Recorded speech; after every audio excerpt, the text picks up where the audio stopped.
कर्म करे किस्मत बने, जीवन का यह मर्म, प्राणी तेरे हाथ में, तेरा अपना कर्म, तेरा अपना।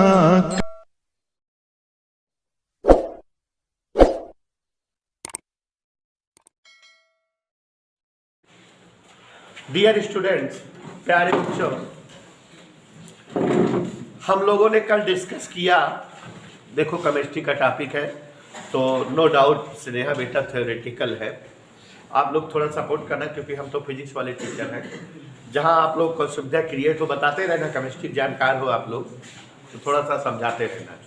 देखो बच्चों, हमने आपको कल की डेट में एक्सप्लेन किया कि ऐसी समस्त वस्तुएं जिनमें भार होता हो, जो रहने के लिए स्थान घेरती हो, जिनका ज्ञान ज्ञानेंद्रियों द्वारा हो सके, वही द्रव्य या पदार्थ है। All the things having bed occupied place for living and are known by senses are called substance or material. और आपको यह भी बताया कि दुनिया के प्रत्येक पदार्थ का सबसे सूक्ष्मतम भाग अणु कहलाता है। अणु किसी पदार्थ का सबसे छोटा पार्ट या सबसे छोटा कण होता है जिससे मिलकर पूरा का पूरा पदार्थ बनता है। अणुओं की खासियत थी, एक ही पदार्थ के समस्त अणु समान गुणधर्म, एक जैसे रंग, आकृति, प्रकृति, स्वभाव के होते हैं। अलग अलग पदार्थों के समस्त अणु अलग अलग गुणधर्म, स्वभाव, प्रकृति, रंग, रूप के होते हैं। फिर उसके बाद एक्सप्लेन किया था आपको बेटा, डाल्टन नामक साइंटिस्ट ने अणु का भी विभाजन कर दिया, पता लगा लिया कि अणु से भी छोटा पार्ट होता है और पदार्थ का सबसे छोटा पार्ट अब जो है डाल्टन चाचा के अनुसार परमाणु होता है। परमाणु से मिलकर अणु बनते हैं। परमाणु के संदर्भ में बहुत सारा लॉजिक चच्चू ने पता लगाया और उसको डाल्टन का परमाणुवाद नामक थ्योरी के रूप में जो है प्रतिपादन किया।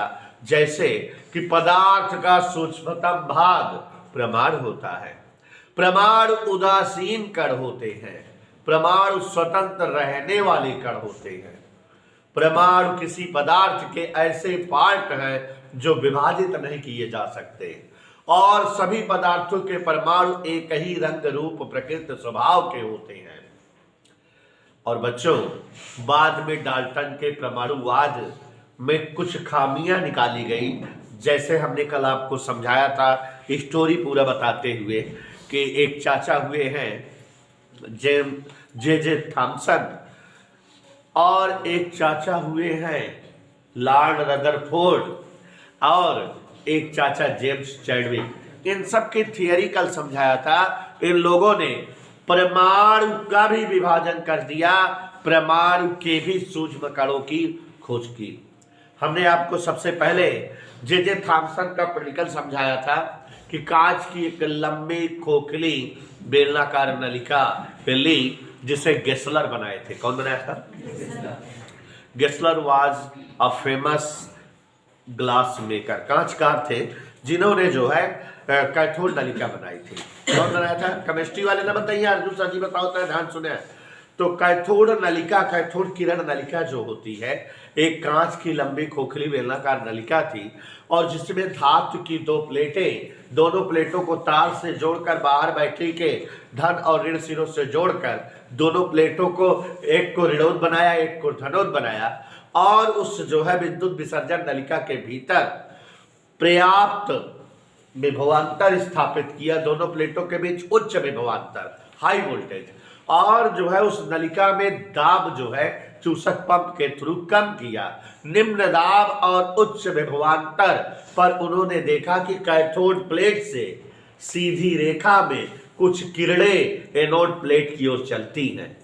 जो किरणें विद्युत आवेशित होती हैं और चूंकि धनावेशित प्लेट की ओर चल रही हैं, इसलिए इन किरणों का निर्माण निश्चित तौर पर ऋणावेशित कणों से मिलकर हुआ होगा और इन किरणों को साइंटिस्ट ने जे थॉमसन ने कैथोड किरणें कहा।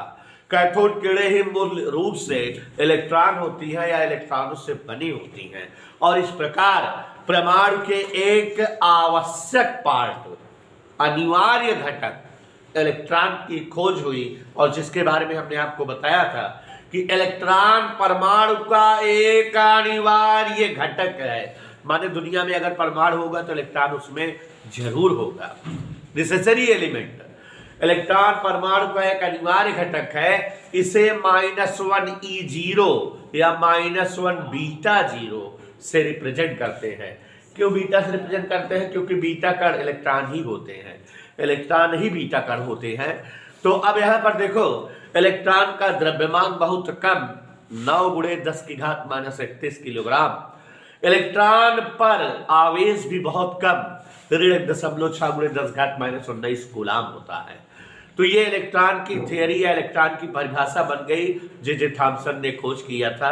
आपको हमने बताया था कि गोल्डस्टाइन ने सोचा कि अगर परमाणु के अंदर कोई ऋणात्मक पोर्शन या ऋणात्मक भाग है तो परमाणु पर आवेश रहेगा, और अगर हम परमाणु पर आवेश समझ रहे हैं तो परमाणु से मिलकर अणु बनते हैं, इसका मतलब अणु पर भी आवेश रहेगा। और आप समझ रहे हो कि अणु से मिलकर पदार्थ बनता है तो माने पदार्थ पर हाई फाई आवेश रहेगा। तो इसका मतलब अगर हम किसी पदार्थ को स्पर्श करें तो पदार्थ हमें करंट मारता नजर आएगा। माने हम बेच को स्पर्श करें या आप लोगों को या घर मकान को, लेकिन जो है आप देखते हो किसी भी पदार्थ को आप स्पर्श करते हो तो करंट नहीं मारता। तो इसका मतलब गोल्डस्टाइन के दिमाग में गया कि निश्चित तौर पर परमाणु के भीतर ये जो आवेशित कण इलेक्ट्रॉन खोजा गया है, इसके समान आवेश का, इसके आवेश को समाप्त करने वाला कोई धनावेशित कण भी परमाणु के भीतर होगा जो इसके आवेशी प्रभाव को बैलेंस कर रहा है, और इस कारण परमाणु लगातार उदासीन बना हुआ है इलेक्ट्रॉन की उपस्थिति के बावजूद। और तब जो है गोल्डस्टाइन ने जे थॉमसन के प्रयोग को रिवाइज किया और उन्होंने जो है वैसे ही कैथोड किरण नलिका लिया और कैथोड प्लेट लिया, एनोड प्लेट लिया, कैथोड प्लेट को छिद्रयुक्त किया और जो है कैथोड प्लेट के पीछे प्रतिदीप्तशील पर्दा लगाया। अगर आप लोग जो है केमिस्ट्री पढ़ते होंगे तो ये सब केमिस्ट्री में ही है डिटेल में, अब हमें उतना नहीं मालूम, आप लोग तो केमिस्ट्री जानकार हैं। तो जब जो है इन्होंने देखा कि कैथोड प्लेट के पीछे जो प्रतिदीप्तशील पर्दा है, अगर यहाँ कैथोड किरण नलिका स्टार्ट रहती है, ऑन रहती है, तो पर्दा चमकता रहता है। इसका मतलब निश्चित तौर पर उस पर भी कोई किरणें पड़ती हैं। और तब जो है गोल्डस्टाइन ने ये समझा कि निश्चित तौर पर जब जो है निम्न दाब और उच्च विभव स्थापित होता है तो एनोड वाली प्लेट से भी कुछ किरणें निकलती हैं जो कैथोड प्लेट को क्रॉस करके प्रतिदीप्तशील पर्दे पर पड़ती हैं और पर्दा चमकता है। इन किरणों को कैनाल किरणें कहा गया था या धन किरणें कहा गया था क्योंकि एनोड प्लेट से निकलती थी। और इस प्रकार जब धन किरणों की खोज हुई तो ये जो है लॉर्ड रदरफोर्ड ने समझा कि ये धन किरणों का निर्माण प्रोटॉन रूपी एक धनावेशित कण से हुआ है। और अब परमाणु के एक इंपॉर्टेंट पोर्शन प्रोटॉन की खोज हो गई और प्रोटॉन के बारे में खुशी जी बताया गया कि प्रोटॉन परमाणु का एक अनिवार्य घटक है। दुनिया में अगर परमाणु होगा तो उसमें प्रोटॉन जरूर होंगे, ऐसा कोई परमाणु नहीं हो सकता जिसमें प्रोटॉन ना हो। तो प्रोटॉन परमाणु का एक अनिवार्य घटक है। इसे 1p1 या 1h1 से प्रकट करते हैं। प्रोटॉन का द्रव्यमान लगभग हाइड्रोजन परमाणु के द्रव्यमान के इक्वल होता है। हाइड्रोजन परमाणु के द्रव्यमान में से एक इलेक्ट्रॉन का द्रव्यमान कम कर दो तो जो द्रव्यमान बचता है वही प्रोटॉन का द्रव्यमान होता है। माने प्रोटॉन का द्रव्यमान बराबर हाइड्रोजन परमाणु का द्रव्यमान -1 इलेक्ट्रॉन का द्रव्यमान। और साइंटिस्टों ने कैलकुलेशन करके पता लगाया कि प्रोटॉन का द्रव्यमान 1.67 × 10⁻27 किलोग्राम होता है। Exact 1.673 into 10 power minus 27 kilogram is the mass of proton. Proton का द्रव्यमान होता है और प्रोटॉन पर आवेश इलेक्ट्रॉन के आवेशी परिमाण के समान किंतु प्रकृति में विपरीत, मतलब प्लस 1.6 गुणे 10⁻⁻19 कूलम का आवेश होता है। और जब परमाणु में दो अनिवार्य घटकों की खोज हो गई, इलेक्ट्रॉन की और प्रोटॉन की, तो अब आप यहाँ पर जो है समझिए कि बाद में साइंटिस्टों ने एक और मत स्थापित किया कि दुनिया के बहुत पदार्थ जैसे कि आपका लोहा ही है, टंगस्टन है, ये सब भार युक्त होते हैं, वजनी होते हैं। तो निश्चित तौर पर इनका निर्माण वजनी परमाणुओं से हुआ होगा। परमाणु वजन युक्त होना चाहिए, जबकि परमाणु में दो ही कण अभी तक खोजे गए हैं, इलेक्ट्रॉन और प्रोटॉन, और दोनों वजनलेस होते हैं, बिल्कुल वजन नहीं होता। तो साइंटिस्टों का दिमाग सेटलमेंट हुआ कि निश्चित तौर पे परमाणु में भाई खोजो, पता करो, कोई एक आध भार वाला कण भी होता होगा। और तब जो है सिरताज के चाचा तो जो है सामने आए दुनिया में और उन्होंने जो है बेरिलियम तत्व होता रेडियोएक्टिव और उस पर अल्फा कणों की बमबारी किया और जो है वीआईपी तत्व न्यूट्रॉन की खोज किया। चाचा इनके जेम्स चैडविक थे। तो बेरिलियम पर अल्फा कणों की बमबारी करके परमाणु के एक जो है घटक न्यूट्रॉन की खोज की गई, जो भारी कण था लेकिन उदासीन था, जिसे 0 या 1 से रिप्रेजेंट करते हैं, जिसका द्रव्यमान लगभग प्रोटॉन के द्रव्यमान के इक्वल लेकिन प्रोटॉन से ज्यादा होता है। द्रव्यमान इसका 1.675 इंटू 10 पावर माइनस 27 किलोग्राम होता है। तो ये हमने आपको इलेक्ट्रॉन, प्रोटॉन, न्यूट्रॉन के बारे में बताया। ये आपकी केमिस्ट्री थी। आप जानते हो बच्चों, छोटी क्लास में बच्चों को रटाया जाता है ईटा पर नाचा है ना। ईटा, ई से इलेक्ट्रॉन, टा से थॉमसन, माने इलेक्ट्रॉन की खोज जे थॉमसन की है। फिर जो है पा से प्रोटॉन, ना से रदरफोर्ड, प्रोटॉन की खोज रदरफोर्ड की है। ना चाहे न्यूट्रॉन, ना से और चाहे से चैडविक, मतलब जो है इस तरह से खोजकर्ताओं के नाम बच्चों को रटाया जाता है कि भूले ना। तो आप लोग भी जो है जान गए कि इलेक्ट्रॉन का मास, इलेक्ट्रॉन का आवेश, इलेक्ट्रॉन की खोज, प्रोटॉन का मास, प्रोटॉन की आवेश, प्रोटॉन की खोज, न्यूट्रॉन का मास और न्यूट्रॉन की खोज। हमने आपको बताया कि न्यूट्रॉन अनिवार्य घटक नहीं होता क्योंकि कुछ परमाणुओं में न्यूट्रॉन नहीं पाया जाता। कल आपको उदाहरण दिए थे कि प्रोटियम 1H1 हाइड्रोजन का एक ऐसा समस्थानिक है जिसमें न्यूट्रॉन नहीं होते, उसमें एक इलेक्ट्रॉन और एक प्रोटॉन केवल होता है। और अगर इलेक्ट्रॉन भगा दो तो केवल हाइड्रोजन का नाभिक बचता है या प्रोटियम का नाभिक, जिसे हम प्रोटॉन कहते हैं। तो इसीलिए अभी बता रहे थे कि हाइड्रोजन के परमाणु के द्रव्यमान में से एक इलेक्ट्रॉन का द्रव्यमान माइनस कर दो तो केवल वही प्रोटॉन का द्रव्यमान बचेगा। तो फार्मूला बन गया गणित का, प्रोटॉन का द्रव्यमान बराबर 1H1 परमाणु का द्रव्यमान माइनस एक इलेक्ट्रॉन का द्रव्यमान। Is that okay? और अब आप समझ रहे हो बेटा कि जैसा कि कल हम डिस्कस कर रहे थे, जब ये पता लग गया कि भैया परमाणु अविभाज्य नहीं है, परमाणु में एक नहीं, दो नहीं, प्रधान जी 3 कण पाए गए, इलेक्ट्रॉन, प्रोटॉन और न्यूट्रॉन। अब बारी आई परमाणु के स्ट्रक्चर को बताने की कि परमाणु का सही स्वरूप कैसे है, कहाँ इलेक्ट्रॉन, प्रोटॉन, न्यूट्रॉन रहा थे परमाणु में, परमाणु कौन डिजाइन में होते हैं। तो बच्चों ये जिस समय ये सब बातें रहमान जी सोची जाने लगी, उस समय हमारे वैज्ञानिकों के पास संसाधन आधुनिक नहीं थे। तो लोगों ने गेस करना स्टार्ट कर दिया, अंदाज मारत रहना, अपन तर्क, वैज्ञानिक रहे, दार्शनिक रहे, सोचे और सोच कहते ऐसे रहा हो, ऐसे होत हो परमाणु। तो तमाम लोगों ने परिकल्पनाएं फेंक दी, अपनी अपनी परिकल्पनाएं, मतलब भावकाल मार दिया कि परमाणु क्यों कहें ऐसे होता है, क्यों कहें नहीं यार ऐसे होता है, क्यों कहें ऐसे होता है। तो कई सारे वैज्ञानिकों ने परमाणु के संदर्भ में अपनी अपने मत बताए, लेकिन वो सारे मत जो भी बताए गए उनका कोई तार्किक आधार नहीं था, उनका कोई प्रयोग से डेरिवेशन नहीं था, वो बस हवाई मत थे। ठीक है, जैसे जो है एक साइंटिस्ट हुए हैं अंबुज के जो है जानकार, नागाओका, कौन? नागाओका जापानी वैज्ञानिक थे। तो उन्होंने बताया कि परमाणु जो है खरबूजे के आकार का होता है। किस आकार का? ध्यान सुनना, कंफ्यूज करूंगा भाई, आप लोग तो केमिस्ट्री जानते हो, गलत बताओ तो बताना है, या कम बताओ तो बताना ज्यादा। परमाणु जो है खरबूजे के आकार का होता है। इनका तात्पर्य था कि जैसे खरबूजा में चारों तरफ गूदा होता है और बीच में एक जगह जो है बीज भरा होता है। खरबूजा याद करो, ऐसे तो होता है, काटते हो गोल में बीज निकाल के फेंक देते हो, फिर काट काट खाते हो, ऐसे तो होता है ना।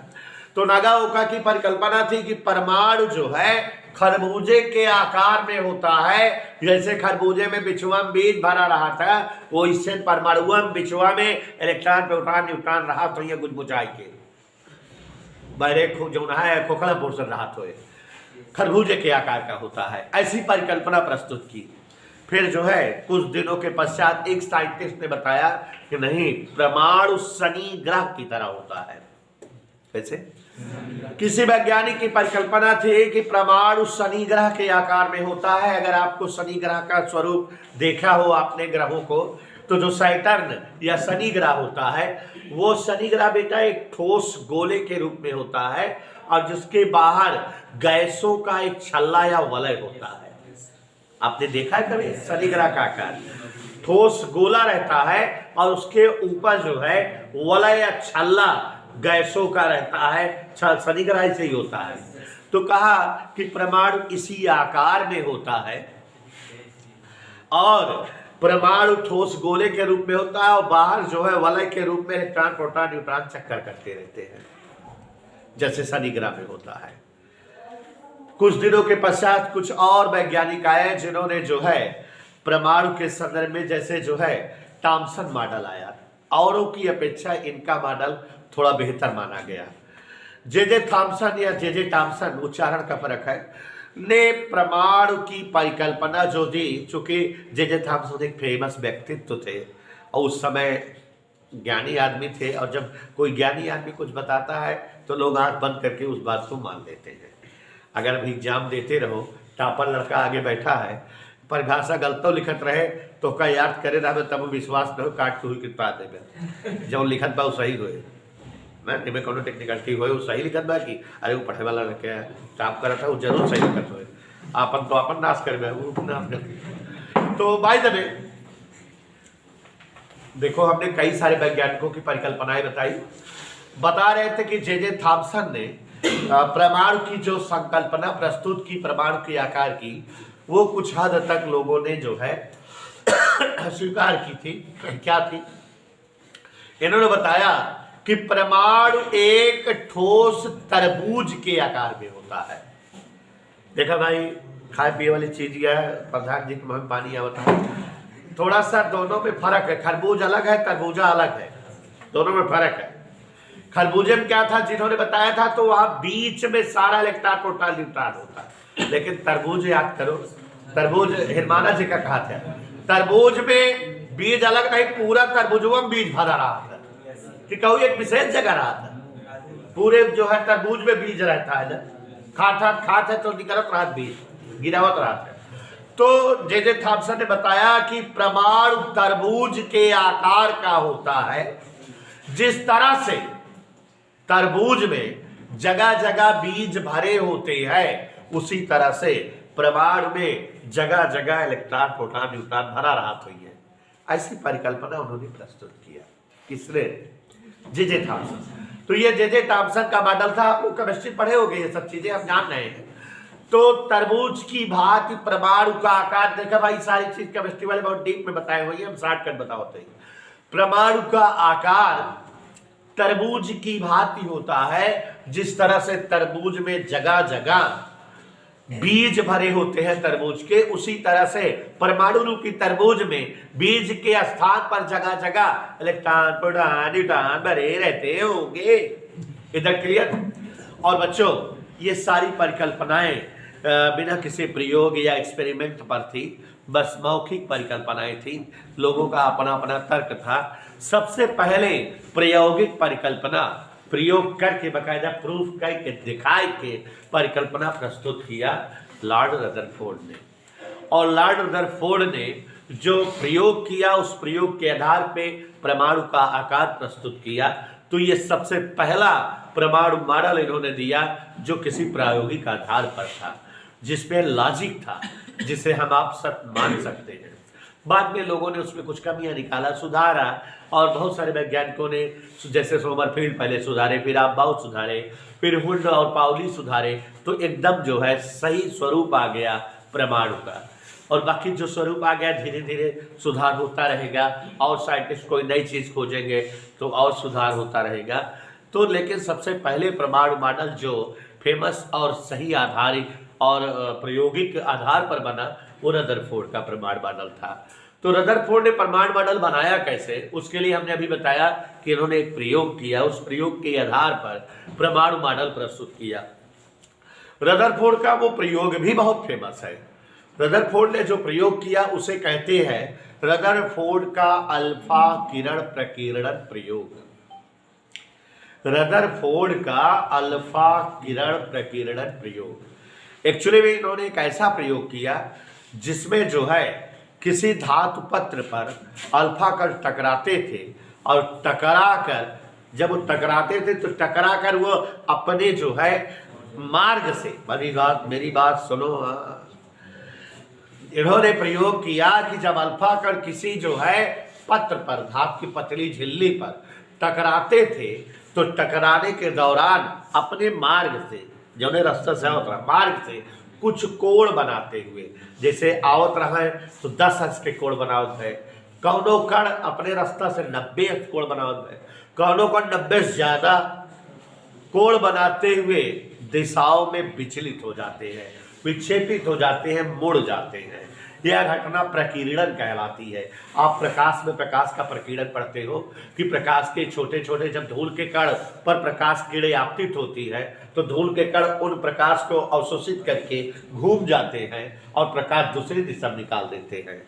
तो आता प्रकाश इधर रहा है, जाने इधर लगता है, मुड़ जाता है, ये घटना प्रकीर्णन होती है। तो वैसे यहाँ अल्फा कणों का प्रकीर्णन हुआ कि अल्फा कण किसी धातु की झिल्ली पर टकराते थे और अपने मार्ग से कुछ कोण बनाते हुए मुड़ जाते थे, विचलित हो जाते थे, घूम जाते थे, और इसी को हम कहते हैं प्रकीर्णन। तो रदरफोर्ड का वो प्रेडिकल बहुत फेमस हुआ जिसके द्वारा रदरफोर्ड ने अल्फा कणों की जो है बौछार करके धातु पत्रों पर परमाणु का मॉडल प्रस्तुत किया। इनका प्रेडिकल बड़ा फेमस था, ध्यान से सुनिएगा। रदरफोर्ड का अल्फा किरण, क्या नाम है इनके प्रयोग का? प्रकीर्णन।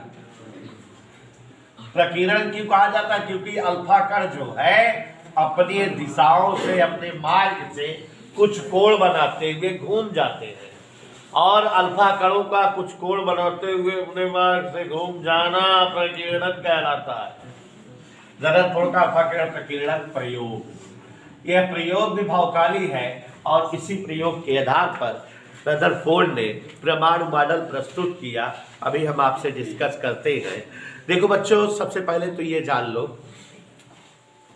कि इनका जो अल्फा किरण प्रकीर्णन प्रयोग है डीपली केमिस्ट्री में है। हमारे यहाँ केवल प्रयोग बताया जाता है, न उसका स्ट्रक्चर है, न उसका जैसे क्रिया रचना, क्रिया विधि या तरस वर्णन ना, केवल प्रयोग बताया जाता है सैद्धांतिक रूप में, और उस जो है प्रयोग का निष्कर्ष दिखाया जाता है आपको कि क्या निष्कर्ष रदरफोर्ड पाया उस प्रयोग का।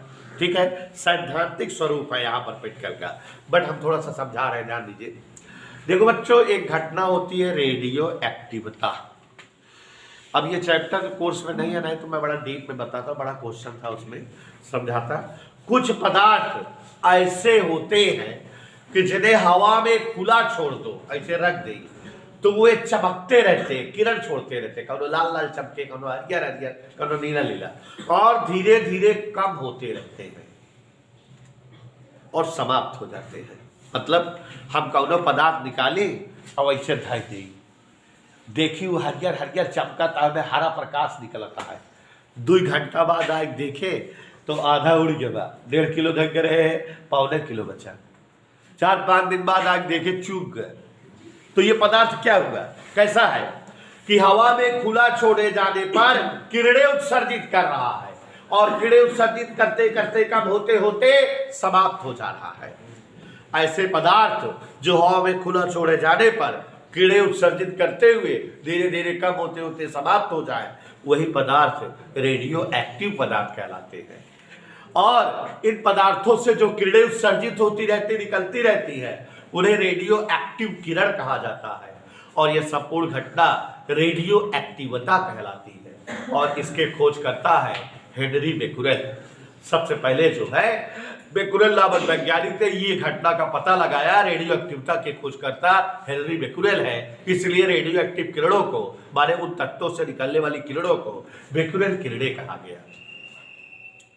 और बाद में इन किरणों के बारे में बड़ा अध्ययन किया गया, रेडियो एक्टिव किरणों को। जैसे बहुत सारे तत्व थे जो रेडियो एक्टिवता दिखाते थे, यूरेनियम, थोरियम, प्लेटिनम, हालियम, स्ट्रॉन्सियम, ये सब जो है पोलोनियम, रेडियम, ये सब बहुत सारे तत्व है जो रेडियो एक्टिव तत्व है। मीन्स जो हवा में खुला छोड़े जाने पर किरणें उत्सर्जित करते हुए समाप्त होते रहते हैं, और जो है धीरे धीरे समाप्त हो जाते हैं।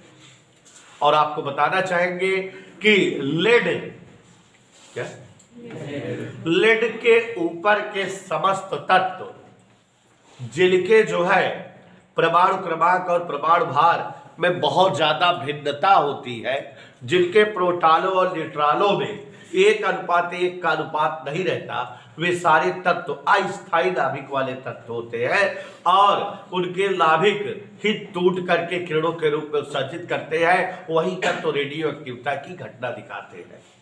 और कोई तत्व रेडियो एक्टिवता दिखाते हुए अलग अलग तत्वों के स्वरूप में आता रहता है। मतलब कोई तत्व अगर रेडियो एक्टिव है, किरणें उत्सर्जित कर रहा है, तो धीरे धीरे धीरे धीरे धीरे दूसरे तत्वों में परिवर्तित होता रहता है। अगर रेडियो एक्टिवता की घटना न होती तो यूरेनियम से थोरियम, प्लेटिनम और कांच वगैरह हम लोग न पाते। ठीक है, तो भाई जब हमको रेडियो एक्टिवता नहीं पढ़नी यहाँ पे, नहीं मैं बहुत डिटेल में बता दूंगा। तो आप लोगों को रेडियो एक्टिवता जब केमिस्ट्री पढ़ाई जाती होगी तो एक जो है हस्बैंड वाइफ के बारे में भी आपको बताया जाता होगा। क्यूरी दंपत्ति, पियरे क्यूरी और जो है जूली क्यूरी हस्बैंड वाइफ थे, क्यूरी दंपत्ति, और इन दोनों ने मिल करके कृत्रिम रेडियो एक्टिवता की खोज की थी। माने रेडियो एक्टिवता आर्टिफिशियल बनाया था इन्होंने, और जो है 2 तत्वों की इन्होंने खोज भी की थी, रेडियम और पोलोनियम। रेडियो एक्टिव तत्व थे, इनकी खोज क्यूरी दंपत्ति ने किया था। और पोलैंड, चूंकि पोलैंड के निवासी थे दोनों लोग, तो पोलैंड के नाम पर पोलोनियम एक तत्व का नाम रख दिया, दूसरे का रेडियम रखा। तो भाई जब क्यूरी दंपत्ति ने रेडियो एक्टिव तत्व पोलोनियम की खोज की थी, तो यहाँ पोलोनियम रेडियो एक्टिव तत्व था। तो रदरफोर्ड ने अल्फा किरण प्रकीर्णन प्रयोग जब किया तो पोलोनियम का यूज किया। किसका यूज किया? तो पोलोनियम एक रेडियो एक्टिव तत्व है, और जो रेडियो एक्टिव तत्व है आप जानते हो वो अस्थायी नाभिक वाले तत्व होते हैं, और उनसे किरणें उत्सर्जित करते रहते हैं, या किरण उत्सर्जित करते हुए कम होते रहते हैं, और तब तक वो किरणें उत्सर्जित करते हैं जब तक स्थायी नाभिक में कन्वर्ट ना हो जाए। तब तक जो है वे किरणें उत्सर्जित करते रहते हैं। अस्थायी से स्थायी नाभिक तक पहुंचने पर उनका जो है किरणों का उत्सर्जन बंद हो जाता है। तो माननीय रदरफोर्ड चाचा ने एक जो है कांच का बर्तन लिया, और इस कांच के बर्तन में उन्होंने जो है एक रखा रेडियो एक्टिव तत्व, और जिसको हम आपको नाम बता रहे थे पोलोनियम। और पोलोनियम रेडियो एक्टिव तत्व है, तो आप जान रहे हो इससे थोक के भाव में क्या उत्सर्जित हो रहे होंगे? अल्फा कण उत्सर्जित हो रहे थे। रेडियो एक्टिव किरणों में अल्फा बीटा गामा होती है, तो ये अल्फा कणों का उत्सर्जन ज्यादा करता है। इधर क्लियर? और इन्होंने यहाँ एक इलेक्ट्रॉन गन लिया, एक उपकरण, और इन किरणों को उस गन से होकर गुजरने दिया। किससे गुजरने दिया? और उसके बाद उन किरणों के मार्ग में, माने अल्फा कणों के मार्ग में स्वर्ण पत्र, सबसे पहले इन्होंने जो है, जानते हो आप, सोना चांदी ऐसी धातुएं होती है जिनको बहुत ज्यादा पतला बनाया जा सकता है, तो एक जो है स्वर्ण का पत्र लिया, स्वर्ण पत्र मतलब सोने की झिल्ली, स्वर्ण धातु की झिल्ली माने बहुत पतला आकार, समझ सकते हो कि स्वर्ण का परमाणु था वो ऐसा। तो एक स्वर्ण पत्र लिया और उस पर इलेक्ट्रॉन गन से, ये जो उनके पास गन थी, इस अल्फा कणों की बमबारी किया। 30,000 कण जब जो है ये फेंकते थे तो कोई एकाध कण इनकी ओर लौट आता था और बाकी कण आर पार हो जाते थे। कुछ कण अपने मार्ग से थोड़ा बहुत कोण बनाते हुए विचलित होते थे, कुछ कण 90 से ज्यादा कोण बनाते हुए विचलित हो जाते थे। यही सारी बातें इनको दिखी। यहाँ इन्होंने एक उपकरण लगाया जिसका नाम था प्रस्फुरगणित्र। क्या? उस उपकरण के द्वारा ये जो अल्फा कण धातु से टकराकर इधर उधर बिखरते थे उनकी गिनती हो जाती थी, उन्हें गिन लिया जाता था। तो रदरफोर्ड का यही प्रयोग अल्फा किरण प्रकीर्णन प्रयोग है और मैं आपको अल्फा किरण प्रकीर्णन प्रयोग दिखाना चाहता हूं, समझाना चाहता हूं, और जिससे आप अल्फा किरण प्रकीर्णन प्रयोग से निष्कर्ष समझ सको। तो देखो जरा, रदरफोर्ड ने अल्फा किरण प्रकीर्णन प्रयोग किया। रदरफोर्ड ने परमाणुओं का सही आकार प्रस्तुत करने के लिए एक प्रयोग किया, अल्फा किरण प्रकीर्णन प्रयोग कहा गया। क्यों अल्फा किरण प्रकीर्णन प्रयोग कहा गया? क्योंकि इनके प्रयोग में अल्फा किरणों की जब बमबारी धातु पत्र पर होती है तो ये अल्फा कण अपने मार्ग से कुछ कोण बनाते हुए विचलित होते हुए प्राप्त होते हैं। यही घटना प्रकीर्णन होती है और इसलिए इनका प्रयोग अल्फा किरण प्रकीर्णन प्रयोग कहलाया। इधर क्लियर?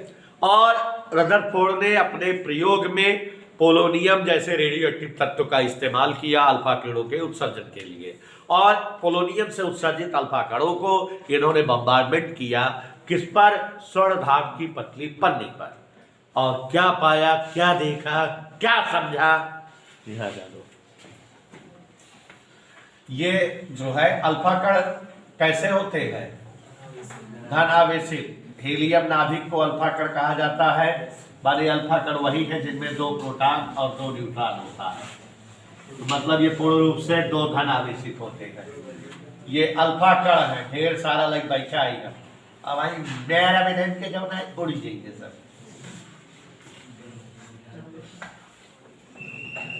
अल्फा कणों की बम्बार्डमेंट किया, और बम्बार्डमेंट किया तो यहाँ देखो बच्चों, ये स्वर्ण पत्र है।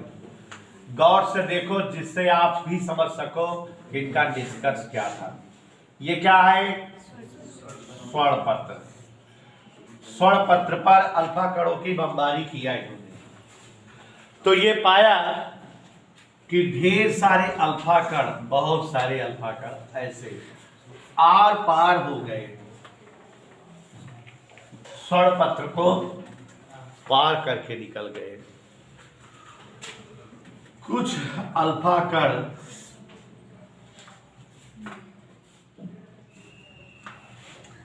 अपने मार्ग से कुछ कोण बनाते हुए विचलित हो गए। देख रहे हो ये अल्फा कण कैसे जा रहे हैं? अपने मार्ग से, रास्ता से कुछ कोण बनाते हुए विचलित हो जा रहे हैं, और कुछ कण अपने मार्ग से 90 अंश का कोण बनाते हुए या 90 से ज्यादा कोण बनाते हुए है? अपने मार्ग से देखो ये 120 अंश के कोण बनाते हुए जा रहा है, और कुछ कण अपने मार्ग से सीधे सीधे वापस लौट आए। 30,000 में कोई एकाध कण दिखा बच्चों? क्या दिखा? लंतरानी समझोगे। रदरफोर्ड का अल्फा किरण प्रकीर्णन प्रयोग, चित्र समझो। रदरफोर्ड ने अल्फा कणों की बमबारी की स्वर्ण पत्र पर, सोने की पतली पन्नी पर, और जब सोने की पतली पन्नी पर अल्फा कणों की बमबारी किया इन्होंने,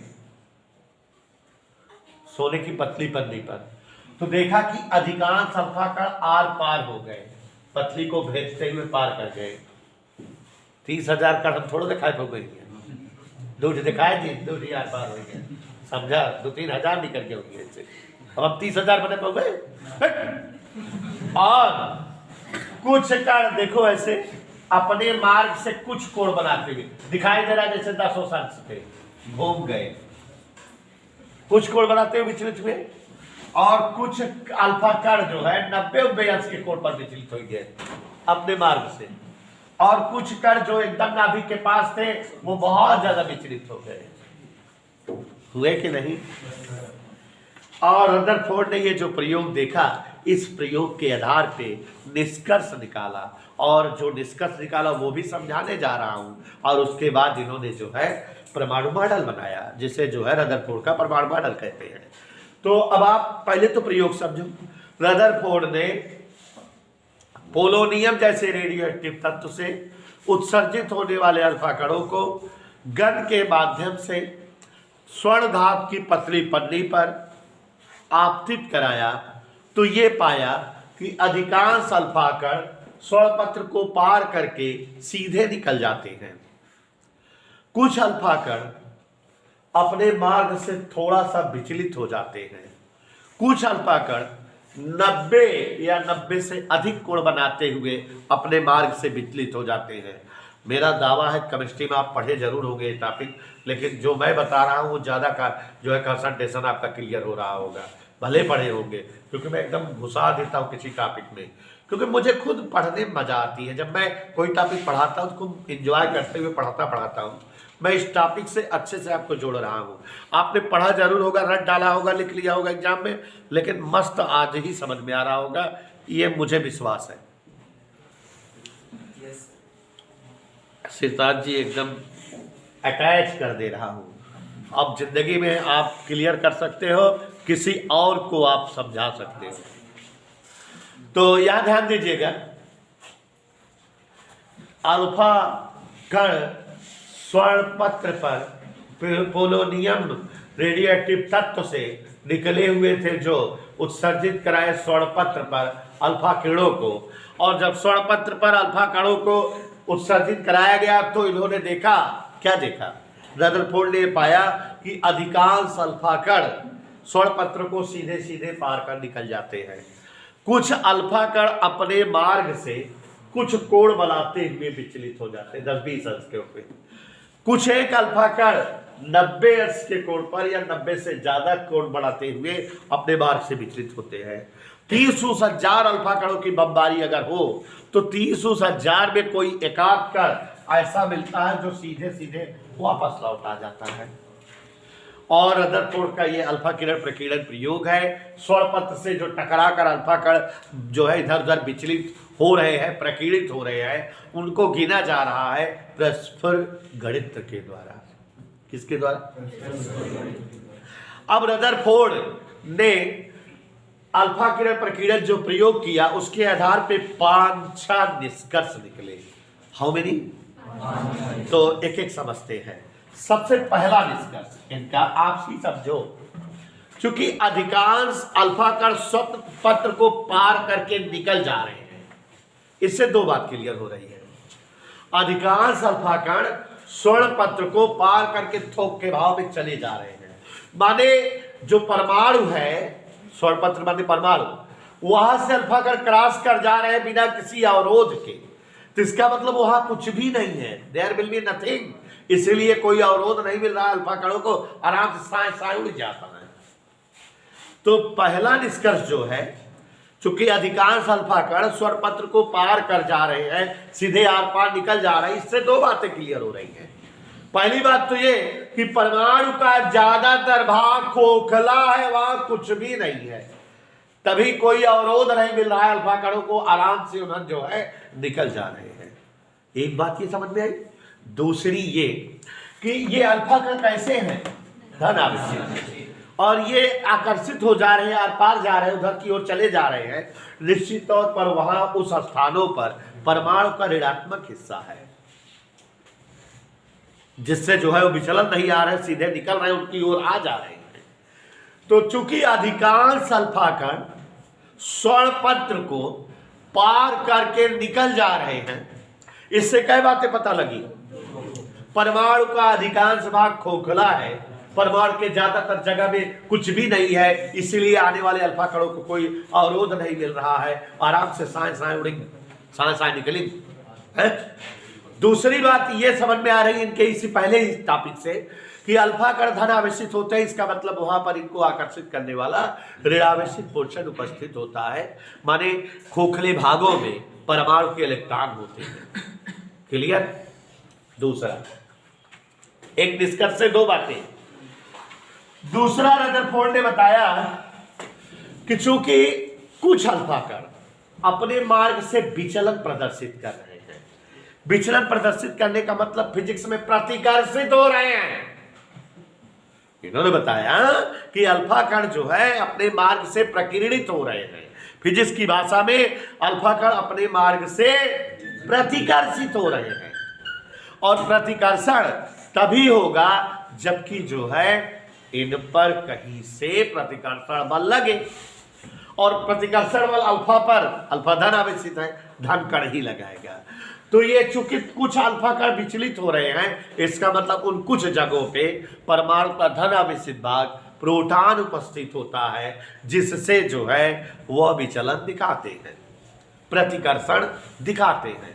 तो परमाणु के कुछ ही भागों में परमाणु के धनावेशित पोर्शन प्रोटॉन की उपस्थिति होती है। जहां विचलित हो रहे हैं माने थोड़ी जगह विचलन हो रहा है, तो थोड़ी जगह परमाणु के धनावेशित पोर्शन है।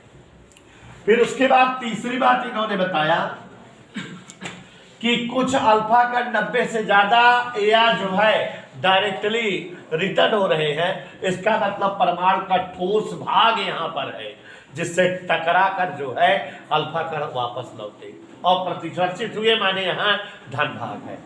तो ये तीसरे स्टेप से रदरफोर्ड ने जो है डिस्कस दिया कि परमाणु का संपूर्ण धनावेशित भाग और संपूर्ण भारी भाग, न्यूट्रॉन भारी पोर्शन, परमाणु के थोड़े ही हिस्से में केंद्रित होता है। इसीलिए 30,000 कण आर पार हो गए, एकाध कण निकल पाया, लौट पाया, क्योंकि थोड़ी ही जगह पर जो है ठोस पोर्शन था, वह जो है कण जब उस ठोस जगह गया टकरा के लौट आया। तो तीसरी बात से निष्कर्ष इन्होंने निकाला रदरफोर्ड ने कि परमाणु का बहुत सूक्ष्म भाग धनावेशित होता है और ठोस होता है, जहां पर प्रोटॉन रूपी धनावेशित पोर्शन और न्यूट्रॉन रूपी भारी भाग इकट्ठा होते हैं, और उस पोर्शन को इन्होंने रदरफोर्ड ने खोज किया, नाभिक कहते हैं। रदरफोर्ड जो है परमाणु के नाभिक की खोज करता है। पूछा जा नाभिक की खोज किसने किया? रदरफोर्ड ने बताया कि परमाणु का ज्यादातर भाग खोखला होता है। रदरफोर्ड ने बताया कि परमाणु 10 की घात -10 मीटर व्यास का होता है। कितने व्यास का? 10 की घात -10 मीटर व्यास का परमाणु होता है, जबकि नाभिक 10 घात -15 मीटर व्यास का होता है, मतलब बहुत छोटा। 10 घात -15 और छोटी राशि हो गई। तो परमाणु का बहुत सूक्ष्मतम भाग, बहुत थोड़ी जगह पर भारी पोर्शन न्यूट्रॉन और धनावेशित भाग प्रोटॉन उपस्थित होते हैं, और परमाणु के इस हिस्से को नाभिक कहा जाता है, जो 10 घात -15 मीटर व्यास का लगभग होता है। और परमाणु का तो पूरा आकार 10 घात -10 मीटर व्यास का है, माने परमाणु का बहुत थोड़ा भाग नाभिक है और परमाणु भारी भरकम भाग खोखला है। और बच्चों आपको बताना चाहेंगे कि केमिस्ट्री में आप केवल यही 3 चीज कर पाते हो, रदरफोर्ड के अल्फा किरण प्रकीर्णन प्रयोग के आधार पे। नहीं सही बताओ, इसके अलावा कुछ बताया गया क्या? 3 ही निष्कर्ष बताया जाता है ना। केमिस्ट्री में आप पढ़ते हो कि अधिकांश अल्फा कण आर पार हो जा रहे हैं, इसका मतलब स्पष्ट है कि परमाणु का अधिकांश भाग खोखला है, और यह भी स्पष्ट है कि इन खोखले स्थानों पर परमाणु के ऋणावेशित पोर्शन इलेक्ट्रॉन उपस्थित होते हैं। चूंकि कुछ अल्फा कण अपने मार्ग से प्रकीर्णन प्रदर्शित करते हैं, विचलन प्रदर्शित करते हैं, अर्थात यहाँ कुछ भागों पर धनावेशित पोर्शन प्रोटॉन स्थित है। थोड़े ही स्थान पर 30,000 में कोई एकाध कण लौटता है, परमाणु का ठोस पोर्शन माने नाभिक और धनावेशित भाग प्रोटॉन स्थित होता है, जिसे परमाणु का नाभिक कहते हैं, जिसके बारे में हमने अपनी तरफ से लंतानी मार दिया कि परमाणु का बहुत सूक्ष्म भाग नाभिक होता है, माने नाभिक परमाणु के आकार की तुलना में बहुत छोटा होता है। परमाणु का आकार 10 घात -10 मीटर व्यास का और नाभिक का आकार 10 घात -15 मीटर व्यास का, बहुत ज्यादा फर्क है। लोग कहते हैं कि परमाणु के आकार का 1/1000 भाग नाभिक का आकार होता है, माने 1000वां हिस्सा भी नाभिक नहीं होता। ज्यादातर पोर्शन परमाणु का खोखला होता है, बहुत सूक्ष्म भाग ही धराविशित और ठोस माने नाभिक होता है। नाभिक के बारे में सबसे पहले रदरफोर्ड ने ही बताया। और इतना ही लॉजिक आप जो है केमिस्ट्री में पढ़ते हो, अल्फा किरण प्रकीर्णन प्रयोग से प्राप्त निष्कर्ष इतना ही तो पढ़ते हो। उसके बाद चौथी बात, रदरफोर्ड के अल्फा किरण प्रकीर्णन प्रयोग से कूलाम के नियम का सत्यापन हुआ। किस नियम का सत्यापन? कूलाम का नियम क्या है? कूलाम का नियम कहता है आवेश के समानुपाती दूरी के वर्ग के। इसका मतलब समझो, जहां दूरी कम रहेगी वहां प्रतिकर्षण बल क्या रहेगा? देखो आप, ये अल्फा कण नाभिक से दूर है, आर ज्यादा है। जब नाभिक से दूर है तो ये थोड़ा विचलन हो रहा है, माने इस पर थोड़ा प्रतिकर्षण बल लग रहा है। आर ज्यादा, प्रतिकर्षण बल का बराबर करें। रदरफोर्ड के अल्फा किरण प्रकीर्णन प्रयोग में यह दिखाई दिया कि जो अल्फा कण नाभिक से दूर रहता है उसका प्रकीर्णन कम होता है, माने उस पर कम प्रतिकर्षण बल लगता है अगर वो दूर है। लेकिन जो अल्फा कण नाभिक के पास है उसका प्रकीर्णन ज्यादा होता है, माने दूरी कम प्रतिकर्षण बल ज्यादा। तो दूरी का प्रतिकर्षण बल ज्यादा राहो करें।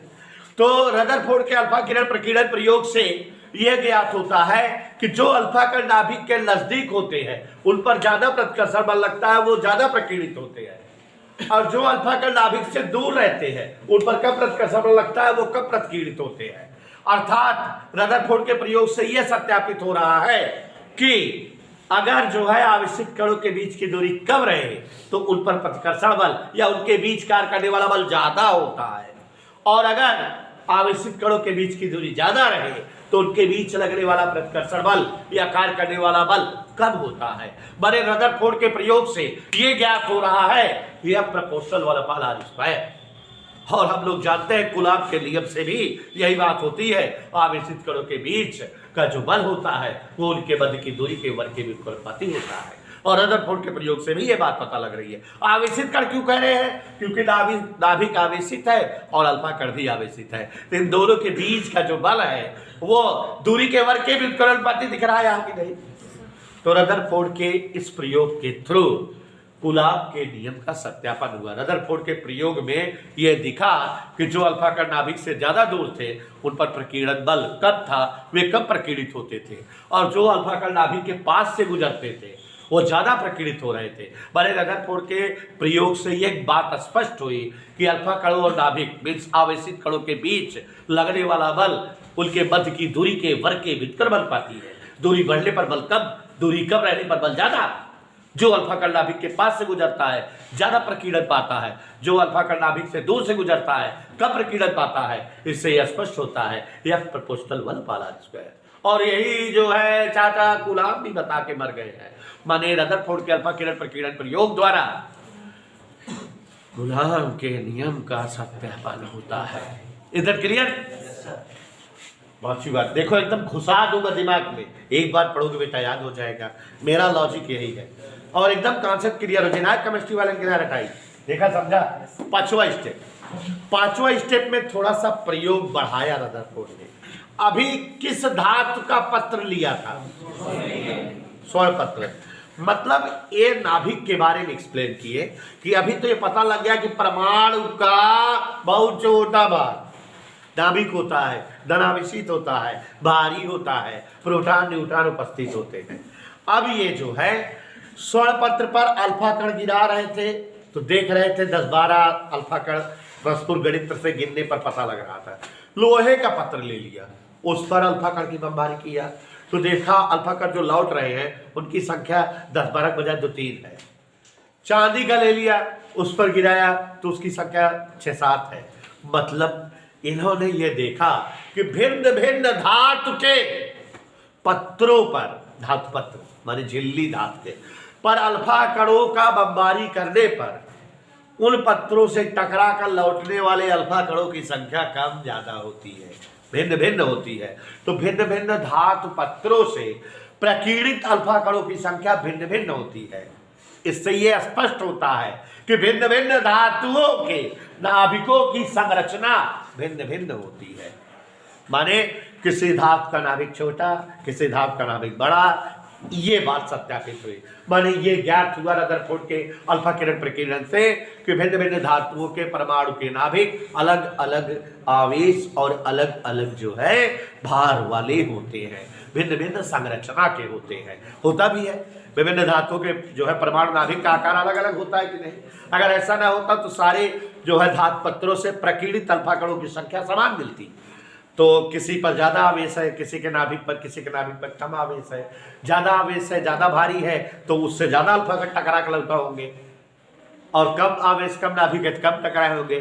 तो रदरफोर्ड के अल्फा किरण प्रकीर्णन प्रयोग से ये स्पष्ट हुआ कि भिन्न भिन्न धातु के नाभिक भिन्न भिन्न आवेश और भिन्न भिन्न द्रव्यमान युक्त होते, माने अलग अलग धातु के नाभिकों में प्रोटॉन और न्यूट्रॉन भिन्न भिन्न संख्या में होते हैं। नाभिक की संरचना या आकार भिन्न भिन्न होती है। और यह रदरफोर्ड का अल्फा किरण प्रकीर्णन प्रयोग है, और इस प्रयोग के आधार पे रदरफोर्ड ने परमाणु का आकार बनाया और परमाणु मॉडल प्रस्तुत किया, जिसमें कुछ दोष थे, सुधारा गया, बोर मॉडल बताया गया। चर्चा कर